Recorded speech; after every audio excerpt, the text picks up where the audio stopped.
হারাম কাজ তো করে না আল্লাহর আদেশের একটা মুস্তাহাবও পালন করে। এই লোকটা হলো ফার্স্ট ক্লাস মুত্তাকিন। আর এই লোকটা যাবে বিনা হিসাবে জান্নাত। রাসূলুল্লাহ সাল্লাল্লাহু আলাইহি ওয়াসাল্লামের উম্মতের মধ্যে ৭২,০০০ উম্মত বিনা হিসাবে জান্নাতে যাবে। এরা হলো প্রথম শ্রেণীর মুত্তাকিন। প্রথম শ্রেণীর মুত্তাকিন। দ্বিতীয় শ্রেণীর মুত্তাকিন, তারা নেক কাজও করছে, কিছু পাপ কাজও করছে, কিন্তু পাপ কাজের চেয়ে নেক কাজটা বেশি। আয় ব্যয় হিসাব করার পর এরাও যাবে জান্নাতে, এরাও যাবে জান্নাতে। আর তৃতীয় প্রকার মুত্তাকিন হচ্ছে, তারপরে গুণের কামটা বেশি, নেকির কামটা কম। তাহলে আয় ব্যয় হিসাব করার পর এরা যাবে জাহান্নামে।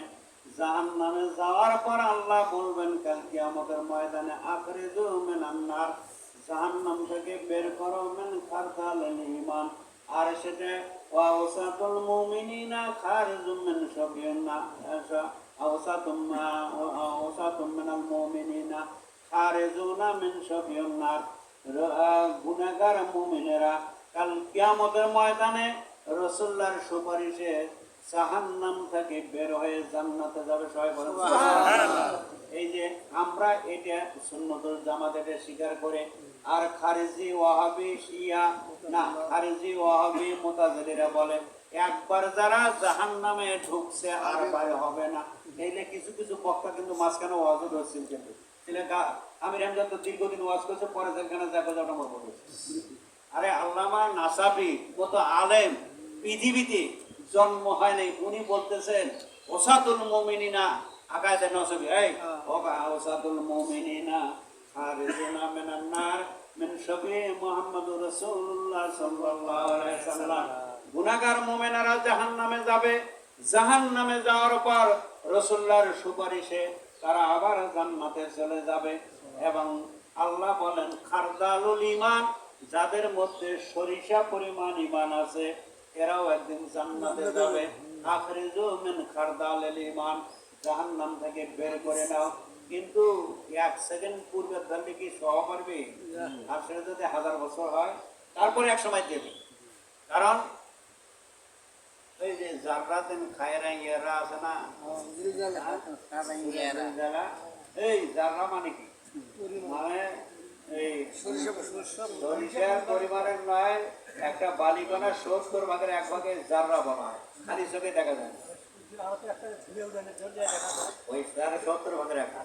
হ্যাঁ, এটা হলো জাররা। জাররা এতটুকু পরিমাণ যদি ঈমান থাকে, আল্লাহ রাব্বুল আলামিন এটা নষ্ট করবেন না। ও বান্দাকেও আল্লাহ নিয়ামত দান করবেন।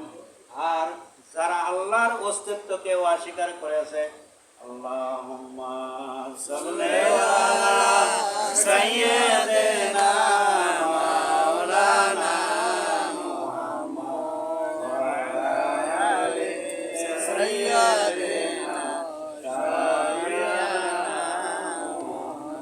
শোনেন, আমি একটা এই ওয়াজ কেনা, এই যতগুলো ওয়াজ করছে আমি মুত্তাকিনের ওয়াজ করছি, এক না ওয়াজ খালি মনে থাকবে, ইয়ানি আন্না হুসুলাত তাকওয়া শর্তুন ফি কবুলিল আমাল। এই যে তাকওয়া অর্জনের শর্ত হচ্ছে, আমল কবুল হওয়ার শর্ত হচ্ছে তাকওয়া। যত আমল আছে তা কবুল হওয়ার শর্ত হচ্ছে তাকওয়া। আর তাকওয়াটা হচ্ছে খোদাভীতি। এই খোদাভীতিটা থাকে এই কলবের মধ্যে। যার কলবের মধ্যে এই ভয়টা আছে, আল্লাহ দেখেন। এই লোকটা পাক করে পারবে না? হ্যাঁ, আমি আলহামদুলিল্লাহ রাব্বিল আলামিন ওয়ালা দাল্লিন, না না, ওয়ালার পিছনে তাকওয়া খোদাভীতি। আলহামদুলিল্লাহ রাব্বিল আলামিন ওয়ালা দাল্লিন, মাঝখানে পড়ি নেই, কেউ শোনে নেই। এটা এটা কেটা দেখছে? আল্লাহ। এই কথা যে ওটা ভুল করা যাবে না, শুদ্ধ করে আমার করা নাকি। এই তাকওয়াটা যদি কলবে যারা আছে, আল্লাহ দেখতেছেন আমি যে অবস্থায় থাকি না কেন, এইটা হলো প্রথম শ্রেণীর তাকওয়া মানলো, প্রথম শ্রেণীর তাকওয়া মানলো।